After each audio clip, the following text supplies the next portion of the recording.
Okay, and so let's all shout to the Lord. Because of the resurrection, I am free. Because of the resurrection of Jesus, my sins are taken away.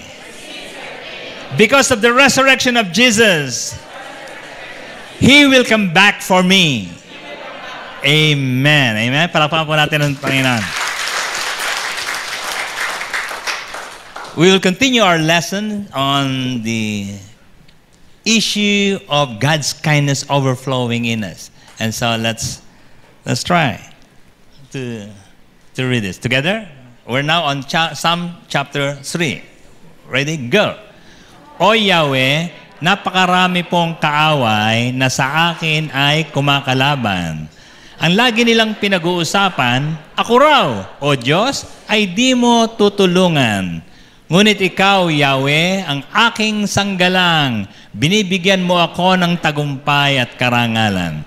Tumatawag ako kay Yahweh at humihingi ng tulong.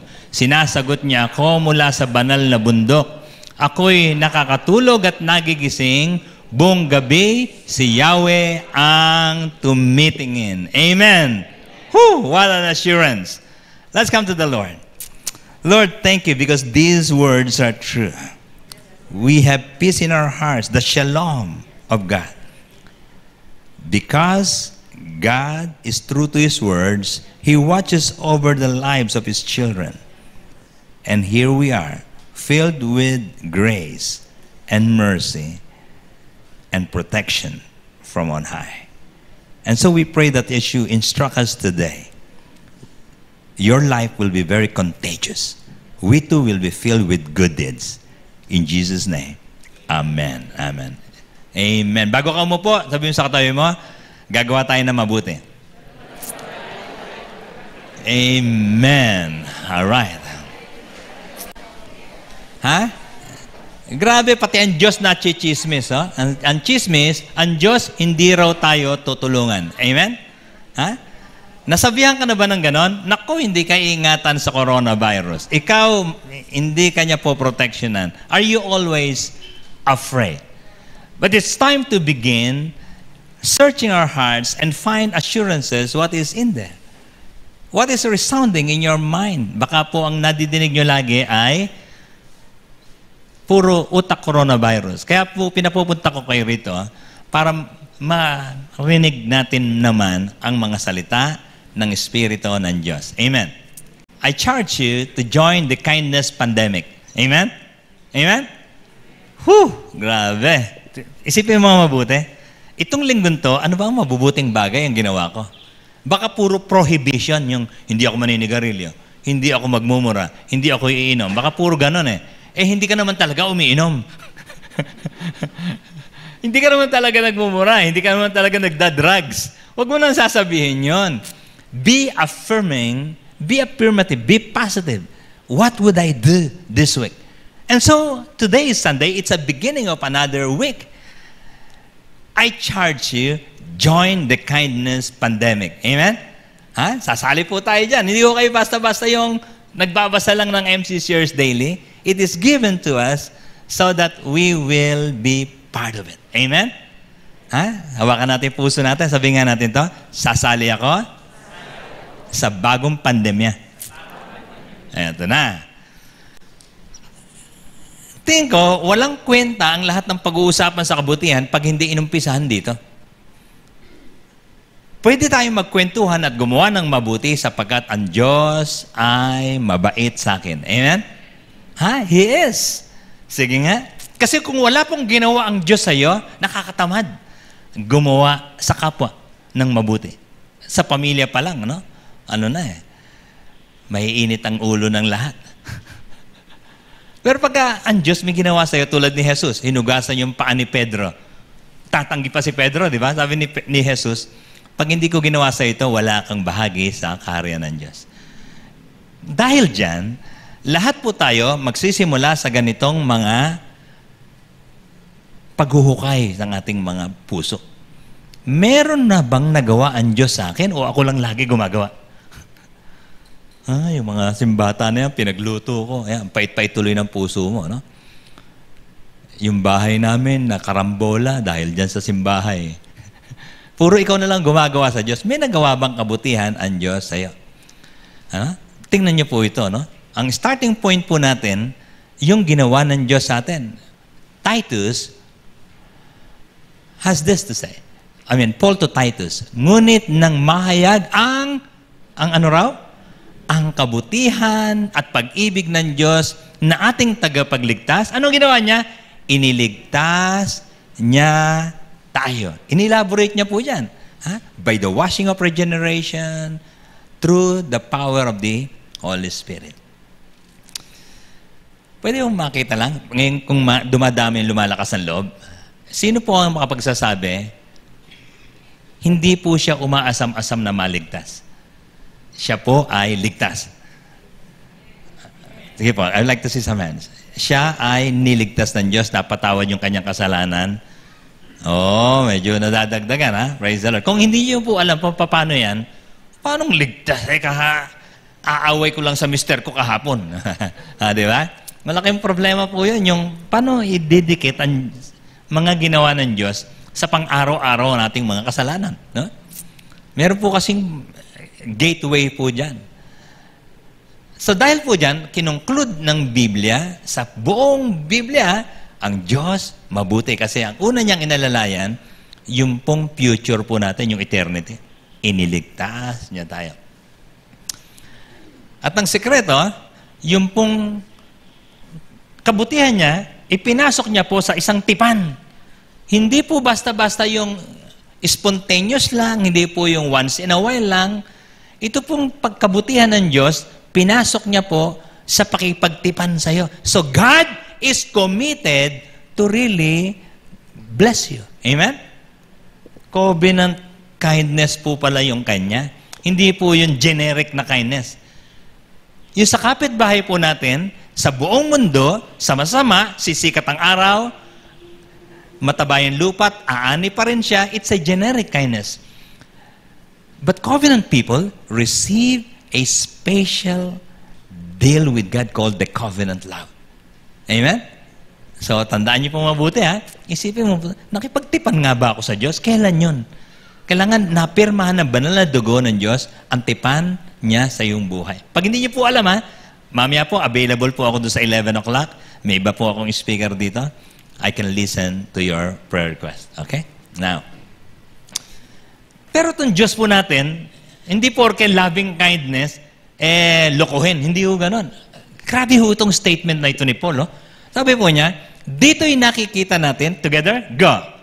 Dito'y nakikita natin ang kabutihan at kabagsikan ng Diyos. Balanse. Naging mabagsik siya sa mga hindi sumasampalataya sa Kanya. Subalit, mabuti siya sa inyo kung mananatili kayo sa Kanyang kabutihan. Kung hindi, kayo may puputulin din. Meron palang ganon? Balanced presentation of God. God is loving, but He is also strict. He is severe. Lupit to, no? Maganda yung ginamit sa Tagalog. Yung mabait na Diyos, mabagsik din. Na-realize niyo ba itong balancing Diyos na to? There are two sides of the coin in God. Amen. Wala na akong kausap, ha? Ayan. Ay, nandiyan pa kayo. Okay, sige. Mabuti siya sa inyo kung mananatili kayo sa Kanyang kabutihan. Kasi po, ang gusto po ng Diyos, we will believe in Him continually. Amen? Be a believer continually. Hindi yung parang nag-enroll, tapos hindi na pumasok. Tapos sasabihin niya, "Uy, enroll ako dyan, ha?" Oo nga, enroll ka nga, bagsak ka naman. Kasi in-expect po ni Lord, you are living in the covenant. Marami kong bubuhos sa'yo. Hindi pwedeng tanggap lang ng tanggap. Amen? Kailangan, aapaw sa'yo. Makikita sa mga buhay natin ang bungang yan. So, kasi po, apart from His loving kindness, ang tawag po sa atin dati, refugee. No? Mga ano po tayo, lagalag. Mga walang sariling nagmamay-ari po sa atin. Ang pangit po nun. Pero ngayon sabi niya, family of God ka. Anak ka ng Diyos. Amen? Galing po ng ginawa niya, no? Ayoko na po yung dating identity, yung makasalanan. Oh, makasalanan pa rin, pero hindi na po yun ang tawag sa atin. Friend of God. Amen? Why? Pinasok niya tayo sa tipan, eh. Ginawa niya tayong anak niya. And so I challenge you to think through this. Sapagkat ayaw po natin yung mabagsik ng Diyos sa atin. Amen? Huh?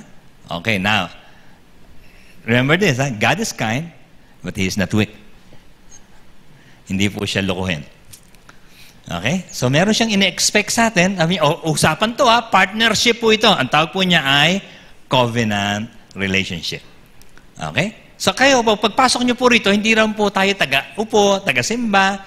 Tuturuan po tayo, i-disciple tayo. Papaayos po yung ugali natin. Ha? Upang tayo po maging daluyan ng kagandahang loob ng Diyos. Siya pala nauuna lagi. Okay? Now, nakita ko, yung ugali ng Diyos, ha, medyo gusto ko ituro ng konti ito. Kasi pagkausap niya si Satanas, medyo salbahe si Satanas, walang galang eh. Hindi niyo kakayanin to. Pero ang Diyos, nakita ko, grabe cool na cool lang. Kausap niya si Satan tungkol kay Job. Sumagot si Satanas, sasambahin pa kaya kayo ni Job kung wala na siyang nakukuha mula sa inyo? Inaalagaan niyo siya. Kino-question ni Satanas yung performance ni Lord, no? Pinagpapalaan niyo ang lahat ng kanyang gawin. At halos po punuin ninyo ng kanyang kayamanan ang buong lupain. Subukan niyong alisin ang lahat-lahat sa buhay niya. At harap-harapan niya kayong susumpain. Sinisiraan po pala tayo ni Satanas sa Diyos. Itong si Ate Adela. Kaya lang naman, sumasamba yan. Binibigyan mo ng maraming bigas. Baka gumaganon po si Satanas, ano? Ay, si Aris. Kaya lang naman sumasamba sa yan. Siyang may-ari ng land bank. Mga ganon. Baka po ginaganon tayo ni Satanas sa harapan po ng Diyos. Ginawa niya kay Job eh.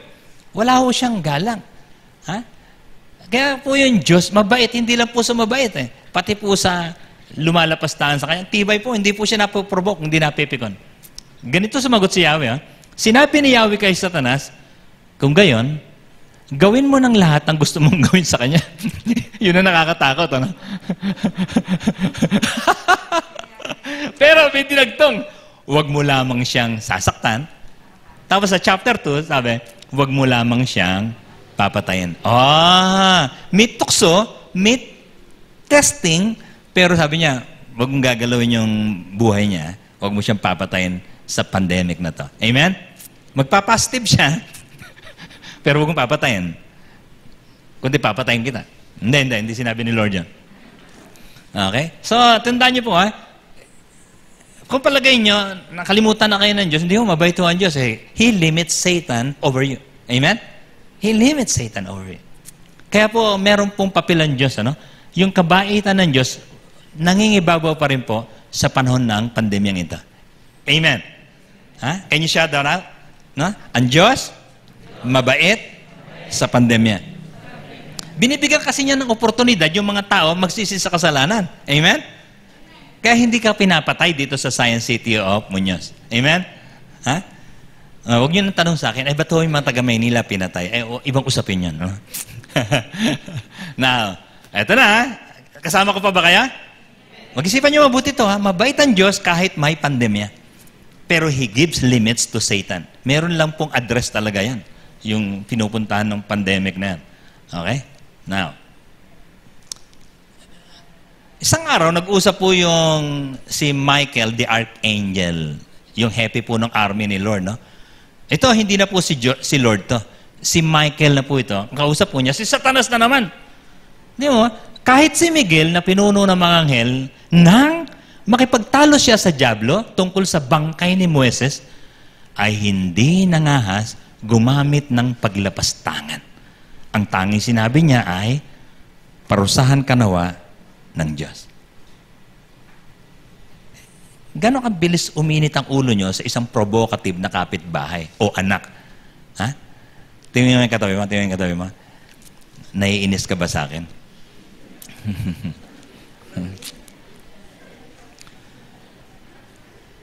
Imagine, si Satanas ang kausap. Kung ako si Michael,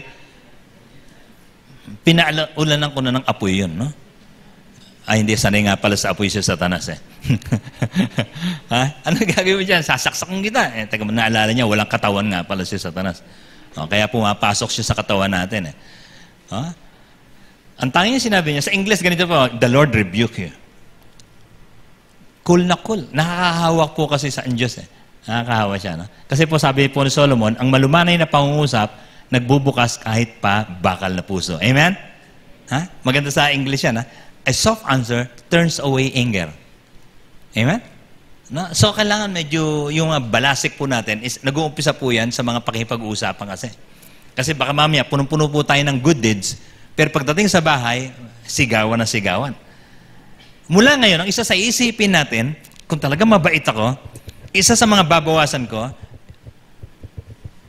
yung pagbibitaw ng mga salita na manghang, nakaka-offend sa kapwa. Hindi lang po nanay yung tinutukoy ko, ha? Pati po yung mga anak na sasagot sa magulang. Yung mga cell member na sumasagot sa cell leader. No? Yung mga empleyado na sumasagot sa kanyang amo. O amo ka na nandito, grabe ka kung mag-sermon sa mga empleyado. No? So tingin niyo mabuti ito, ha? Ang nakadikit kay Lord, nahahawa ng kabaitan. Amen? Ha? Kailangan, biro mo, nakadikit lagi si Michael kay Lord. Sabi niya, ganito i-handle ni Lord yan. May the Lord rebuke you. You're wrong. You're wrong. Anong pinag-aawayan po nila rito? Importante po kasi yung katawan ni Moses kasi po sa dami ng katawan, ng himala na ginawa ni Moses, pag yan pinakialaman ni Satanas, gagawin pong santo yan. Kaya ang ginawa po nila, kinuha po ni Angel Michael yung katawan na yan. Hindi po makita rito sa lupa yan.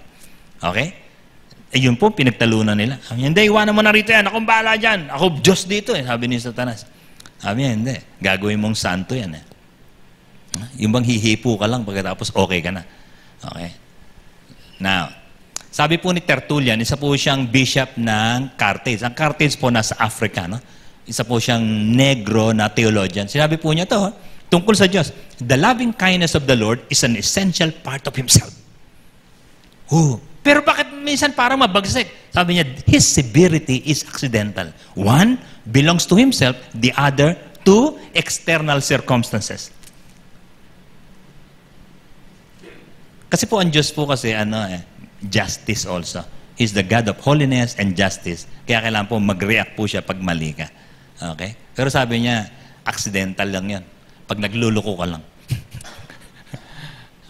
Okay, tingnan ito, ha? Grabe, this one is from Paul.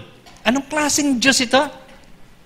Balanse po yan, ha? Loving kindness, holiness, and justice. Sabi niya, baka naman gusto mo pang hamakin ng Diyos dahil siya ay napakabait, mapagpigil, at mapagpaumanhin. Hindi mo ba alam na napakabuti ng Diyos? Kaya, binibigyan kanya ng pagkakataong magsisi at tumalikod sa kasalanan. I like that. God's kindness brings about our repentance. Hindi pa niya tayo kinakatay. Hindi pa siya naghuhukom. Wala pong paghuhukom pa. Ito po ang tawag dito sa pandemic ay pestilence lang po ito. Mga peste lang po yan. Okay? Ngayon, dahil po may peste, kumakatok po ang Diyos sa mga puso natin, gagamitin niya yan as an instrument to make sure you return to God. Sabi nga natin ng malakas, I will return to God because of COVID-19. Amen? Ha? Hindi po pwede na pinanood lang natin yung kasaysayan. Babasahin mo to sa mga apo, ay, nung araw, ay, may COVID-19. Nakalusot ako. Yabang ho ang tawag doon. Hindi po pwedeng ipagyabang yun. Sapagkat iniingatan tayo ng Diyos upang magbalik loob sa Kanya. Amen? No? Tigilan na natin po. Lahat ng mga dati, pagkagising mo, ay magtatatalak ka, aawain mo ang lahat, ang init ng ulo mo, medyo alalahanin mo. Itong coronavirus, pinagbabago ako nito. Amen? Magbabago tayo mabuti. Now, si Pedro, sumulat ng ganito, naranasan na ninyo ang kabutihan ng Panginoon. So what? Dahil naranasan, maganda po sa Psalms yan, na? Taste and see that the Lord is good. Pagdating po kay Peter, sabi niya, you have tasted that the Lord is good. Naranasan nyo na. So, puro pakabiglang po ba tayo? Puro pakabiglang ba? Ngayon natikman natin yung kabutihan ng Diyos, merong inaasahan po sa atin. Amen? Ha? Teka muna, wala naman akong pera eh. Ganun po ba yun? Pera-pera lang. Yung mga youth, ha? Walang pera. Gumawa ng good deeds, 2 weeks na. Walis ng walis sa barangay. Galing. Alright. Ito na. Number 1, paano natin i-apply ito? Kung mabuti ang Diyos, natikman ko to, magsisimula ako sa loob ng bahay namin. Amen? Mahalata kaya, would your children conclude, pag nakaburol na po tayo, ay, nanay ko, ang bait niyan. Yung kapatid ko, kay bait nito. Ba't ba kinuha ka agad? Pero kahit hindi ka pa namamatay, kahit na buhay ka pa ngayon, He will long for your presence. Ang tagal mo naman dumating, namimiss kita. Ikaw lang pinakamabait kong kapatid. Ha? In your family, kindness can change your family. Pati pala sa workplace, no? Po pwedeng magbago yung atmosphere. Pwede kaya? Saan ka ba nagtatrabaho? Sa City Hall, sa government services, dyan sa PhilMec, sa PhilRise, sa bangko, sa tindahan, sa school. Dapat po yung kabutihan ng Diyos na aapaw sa iyo can change the workplace. Pinaalala sa akin ng Lord tong isang sitwasyon kasi nagkaroon ng isang insidente. Kinidnap po yung pamilya ni David. Pero hindi lang po si David ang kinidnap, pati po yung mga asawa ng mga tauhan niya. Ang pangalan po ng lugar ay Siklag. E di, hahabulin po nila, sabi ng ibang mga kasama, teka muna, dito na lang muna kami, pagod na kami sa digmaan, dito na lang kami, we will stay. And so, they did. Pero nung matapos po, nagtagumpay po sila, pagbalik po nila, ang dami po nilang dalang mga samsam, mga plunder. No? Sabi ng mga kasamahan, sa mga nakasama ni David ay may mga makasarili at mararamot. Tandaan po ninyo, ha? Ito po isang kabalintuanan kapag merong mga biyaya, lalabas po yung ugali ng tao. Sabi ng mga kasamahan niya, huwag nating bibigyan kahit na ano yung hindi sumama sa digma. Ibigay na lang natin sa kanilang mga asawa at mga anak at paalisin na natin sila. Sumagot po si David. Sabi niya, hindi pwede yan. Ganito ang gagawin natin. Hindi tama yan, mga kapatid. Ang mga bagay na ito ay ipinagkaloob sa atin ni Yahweh, iniligtas niya tayo, nakikita yung kabutihan ng Diyos lagi, di ba? Iniligtas niya tayo, at ibinigay niya sa ating mga kamay ang mga kaaway na lumusob sa atin. Hindi pwede yan. Hindi pwede ganyan ugali. Ganito ang ginawa niyang policy. Kaya, pare-pareho ang magiging bahagi ng lahat, maging kasama sa paglusob o naiwan upang magbantay sa ating mga ari-arian. Amen? Ganyan ba kayo mag-isip? Talaga namang yung iba, hindi makahayo, di ba? Yung iba, magpe-pray lang sa bahay. Siguro, pinagmitingan lang yung bahay niya. Not everybody can really join. Huwag pong kagad makapagbibitaw tayo ng mga sama ng loob doon sa mga hindi nakakasama. Isang araw sasama rin po yan. Balang araw, after 25 years, sasama rin po yan. Nararamdaman ko yung mga, mga kiss-kissan sa mga cell group, di ba? Oh, grabe siya. Ang kapal niya. Minsan, mga gano'n, kasama sa meeting, pero hindi naman sasama. Puro gayak lang. Okay? Meron po mga gano'n talaga. Wala pong masyadong, walang sisira sa mga banding natin. Okay? Kasi po siya naman maglilibre pag kami birthday, di ba? Kantsawan nyo na lang, magpainom ka naman. Mga gano'n, no? Okay? Magpasago ka naman. Kantsaw pa rin, pero hindi mawawala yung magandang damdamin sa isa't isa. Lalo na kung pinagtatagumpay kayo ni Yahweh. Ay, huwag mong lalagay yung pangalan niya dun sa MC Sears Daily, ha? O gano'n. Amen. Your kindness changes your workplace. Kindness can change your cell also. Babago yan eh. Kapag magandang attitude niyo sa isa't isa, pag uwi niya ng bahay, dala-dala niya yan. Gumaganda yung pamilya rin. Yung cell group, it takes only one person. Napanood ko po ito, no? Maganda tong video na to sa YouTube. Meron pong isang ali, ang pangalan niya si Elizabeth Anderson Sierra. Meron po siyang problema, meron po siyang hyperlactation syndrome. Pag siya po naggatas, napakadaming gatas. Ang dami. Saan katutak? Isa lang ang baby niya. Ang ginawa po niya, una, nag-i-stock po siya sa rep. Pero ngayon, ang ginawa po niya, biro mo, causing her to produce 1.75 gallons of milk a day. Isang galon, ilan yon? 4 liters, di ba? Oh, ito, 1.75 gallons a day with 5,000 ounces stored in her freezer. Hanyanin ko to. Lahat po ng mga kulang naman sa gatas na bata, binamimigay niya. Siguro malunggay yan, Ate Ella. Abnormality po ang tawag nila riyan. Siya naman po, hindi naman siya pumapayat. Talagang napakayamang mag-produce ng katawan niya. Okay lang, sabi niya. Share ko to doon sa mga nanay na hindi makapag-share. Amen? Sabi nga sa katayo, bigyan mo nga ako ng gatas mo. Eto naman, iba naman to. Grabe po itong napulot kong kwento to. Si James Harrison. May na-discover po sa dugo niya, meron pong antigen, natural antigen yung dugo niya. Unique. Bata pa lang siya, sinabihan na siya ng doktor, you can cure diseases through your blood. So by the age 18, binigyan na po siya ng lisensya, ng clearance na pwede kang mag-donate ng dugo sa mga may sakit na ganito. Rhesus disease. Okay? Ang record po niya sa donation is 1,000 times. He has saved lives of 2.4 million babies. Okay? Ang tindi po niya. Ano na-discover niyo na meron po kayo na po pwedeng hindi nauubos, no? Ha? Lupit po niya. Now, ito pong youth natin, no? Grabe, oh.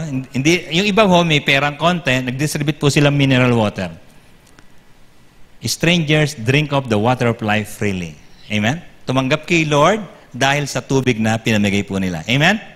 Amen? Di ba? Sama ng tingin, no? Ano na yan? May COVID dyan, ano? Walang tiwala sa'yo sa umpisa, di ba? Pero habang nakipag-engage ka, because there are many people who are very distrusting here today. So, gagalingan po natin sa pakipagkaibigan. Amen? Sabi mo sa katayo mo, galingan naman natin.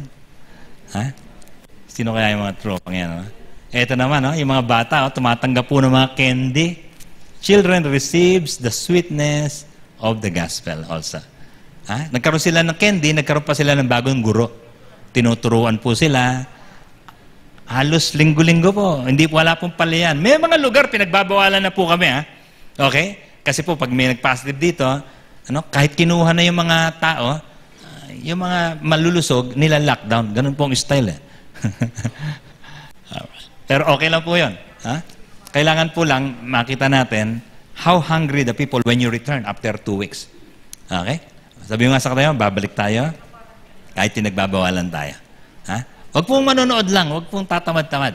Now, it takes one person to start spirituality and godliness. Amen?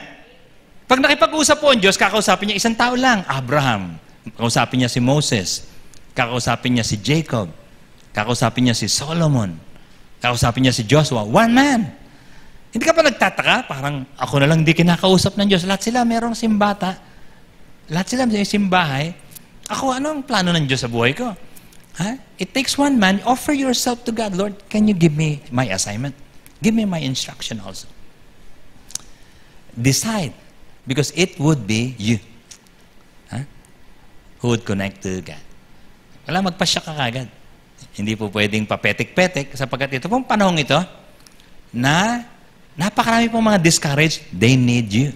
Kind words are very important today. Alright. Now, may bibigay po ako mga example lang. Ha? Kilala niyo po ba ito? Namatay po siya this week lang. Ha?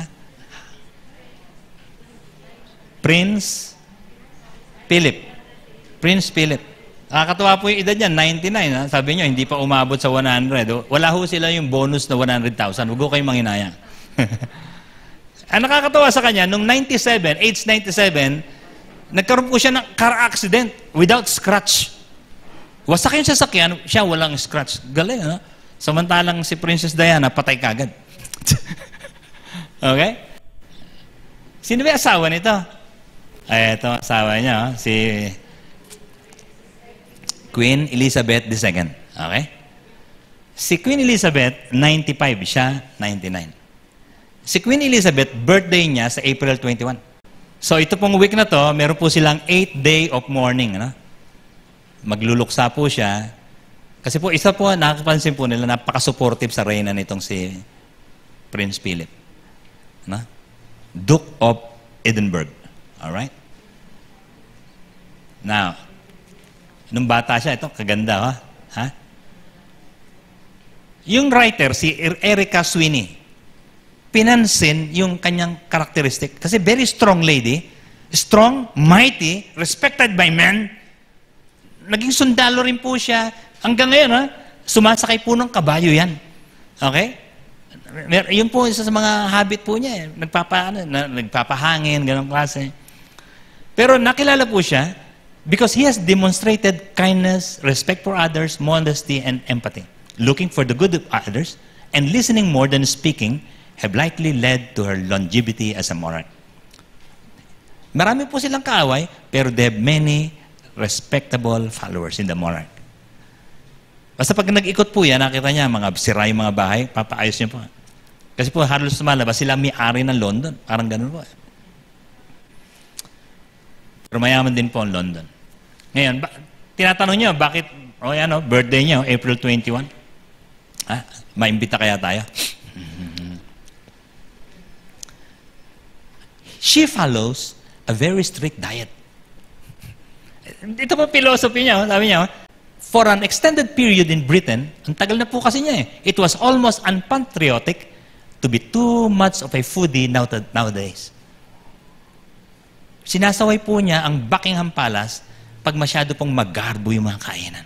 Ang isa po sa paborito nila, the monarch's favorite ritual is an afternoon tea of Darjeeling with sandwiches and scones. In Darjeeling po, mga dahon-dahon lang po yan.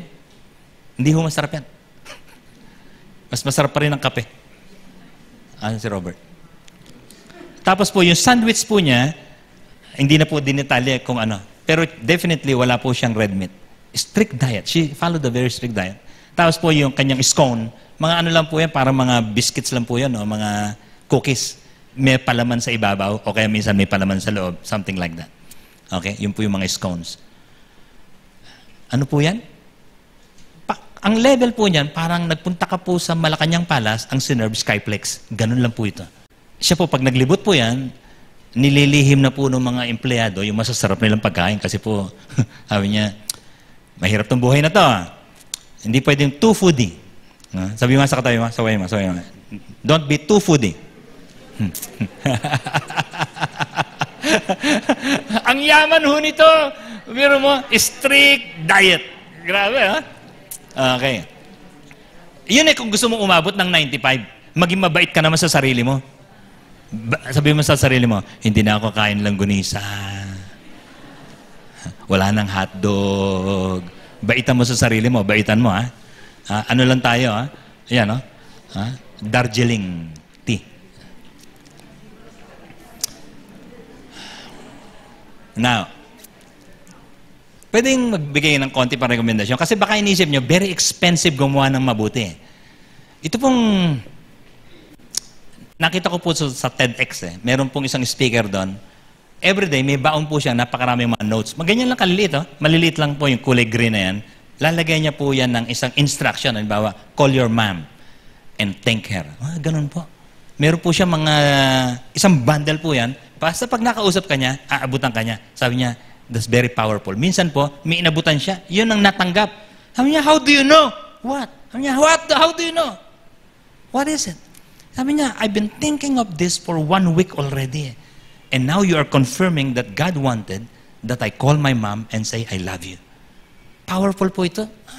You reach to people and give instruction, provide counsel, or perhaps an inspiration that says, I just prayed for you. That would be very encouraging. It's not expensive, but it takes time to write down. Yung iba po, pwede pong i-print yan sa computer. Iba-iba nga lang dapat ang messages. Ano? Alam ko, si Lee Sandy dun sa San Jose City, meron po siyang garapon. May garapon siya. Pagka bumili ka sa kanya, meron po siyang tindang mga feeds. Pag binili mo, dudukot ka. Pag nadudukot mo, italata po naman nakalagay. Sabi niya, ipamuhay mo yan. Sasabihin niya. Tatanungin niya kung ano yung mga nabasa. Amen? Are you with me? Be an encourager. Give messages. Pwede pong text lang, pwede. Mas matipid siguro yon, mas mabilis. Pero minsan po, hindi nyo naiintindihan kung anong response kasi hindi sumasagot. Face to face is very powerful. You see the expression, the appreciation, the joy in their hearts. Now, ito pong week na to, 2 weeks already, I've been confronted by coronavirus relatives. Meron po akong kapatid nasa Baguio City, nag-positive po siya, no? Dinala po siya sa teacher's camp. So, picture-picture, kumusta. I make sure, meron chat group, pero ako, iba ang pasok ko eh. Doon ako sa Pansit Malabon ba yan? I-PM mo. Alright. Ayoko nakikita masyado sa mga chat group kasi. So ako, I would encourage him that he doesn't need money. Nung tinatanong ko, sabi niya, kumusta dyan? Papakikuha niya yung picture ng pagkain. Sa umaga, langgunisa, itlog. No? Sa tanghali, fried chicken. Sa gabi, pork chop. Sabi ko, parang gusto ko mag-positive. Antindi naman. Sagot ho ng Baguio City. Yung gano'n, no? Ngayon po, sabi niya, may mga Koreano pa. Nakalabas na po siya, no? Pero hindi pa siya pumapasok kasi bigyan siya ng clearance for another week, something like that. And people like them needed somebody to console them, to pray with them, to be present even though absent. If you hear of somebody, they need your encouragement, especially when they are sick. Ito po lang, picture x-ray po ito ng pneumonia. Kaya dapat po itim yan, pagka nagkaroon na po ng puti, sabihin nagkakaroon na po ng tubig, mga infections na po ito, magtutubig po yung baga po niya, hindi na po makakahinga. Maya-maya po puno na po ng phlegm yan. And so ito po yung mga inaabatan. Ha? Yung kapatid ko naman, asymptomatic lang. Okay? Now, here's another one. There's another who's very close to us also, in Manila. Ito po, frontliner po kasi siya. Dahil frontliner siya, nurse po eh. Siya po talaga, hindi lang nag-positive, nagka-pneumonia po talaga, hindi na siya makahinga halos. Ang problema po sa Maynila ngayon, tatawag sa akin si Pastor Rapi, no? Sabi niya, Dre, meron ka ba diyang hospital na may connection ba tayo dyan? Kasi punong-puno ang Maynila, number 27 kami. Private hospital po yun. Kasi po lahat po ng public hospital, punong, hindi ko alam kailan tatapusin yun. Ako po, mabiro po ako, di ba? Hindi ko makuhang magbiro sapagkat tawag pa lang po yun, naramdaman ko na po yung tension eh. Dre, hindi na humihinga to, nangingitim na, may hospital ba dyan? Ganon na ho, hindi ko na ho kaya magbiro sa mga ganon. And so lahat po itong mga pastor na to na tumatawag sa akin, mga tensionado po ito. Ang tawag po sa kanila ay Tension Christian Church, no? Diba, nagbiro na naman ako. Ay, ang lupit ho. Pagkausap ko itong mga to, nai-stress ho ako. Sabi ko, wag muna kayong tatawag pa rin. Ito pong kakilala namin, umabot po ng 400,000 po yung bill niya. Yun ho, nakamamatay talaga. Pero dahil po frontliner po siya, may mga babawas po sa kanya. Galing kay ganito, galing sa political leader na ganito, babawas. Minatira po siguro mga 150 pa. Very expensive. And so with that, Cora and I will talk about it. At sasabihin ko sa kanya, sige, mag-withdraw ka, padala ka ng konti. Patulungan natin. Minsan may mga pera po ito, pero nagpapanik po sila sa sobrang laki ng gastos pang araw-araw. At pati po yung mga bill paglabas. Ngayon po, nakauwi na po siya, papagaling na lang, pero ang utak po nila nandun sa mga bayarin. Sapagkat mga promissory note lang po ito. You don't know how big it is to be working side by side with people in peril because of the present pandemic. Is there a chance you can be very visible in this moment to people? Be an encourager to people. Are you catching up with your kindness? Amen? Tayo po tayong lahat. Tayo po tayo. Hawakan po natin yung mga puso natin. Pagpalain mo ang bawat isa ngayon, Panginoon Diyos. Imulat mo ang aming mga mata. Help us to receive the gift of understanding so that we will take part in this pandemic called kindness. We ask this in Jesus' name. Amen. God bless you.